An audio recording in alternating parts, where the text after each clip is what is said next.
রংপুরের তারাগঞ্জের খিয়ারপাড়া গ্রামের নিজ গৃহে এক মুক্তিযোদ্ধা দম্পতিকে হত্যা করেছে দুর্বৃত্তরা। শনিবার ৬ ডিসেম্বর উপজেলার কুরসাই ইউনিয়নের রহিমাপুর চকলা খিয়ারপাড়া গ্রামে এ ঘটনা ঘটে। পুলিশ ও প্রত্যক্ষদর্শী সূত্র জানায়, মুক্তিযোদ্ধা এই দম্পতির বাড়ির কাজের লোক দীপক প্রতিদিনের মতো রোববার ৭ ডিসেম্বর সকালে বাড়ির গেটের সামনে এসে ডাকাডাকি করেন তিনি। তবে কোনো সাড়া শব্দ না পেয়ে গ্রামের কয়েকজন বাসিন্দা সহ মই দিয়ে বাড়ির ভেতরে প্রবেশ করে তাদের রক্তাক্ত মরদেহ দেখতে পান। ওই দম্পতির বড় ছেলে শুভেন চন্দ্র রায় পুলিশের এএসআই হিসেবে জয়পুরহাটে এবং ছোট ছেলে রাজেশ খান্না রায় ঢাকায় পুলিশে কর্মরত।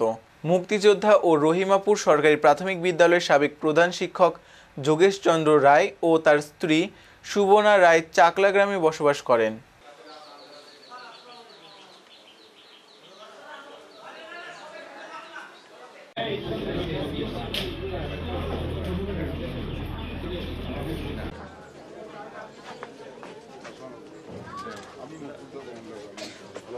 আচ্ছা ঠিক আছে, বাসায় আসো।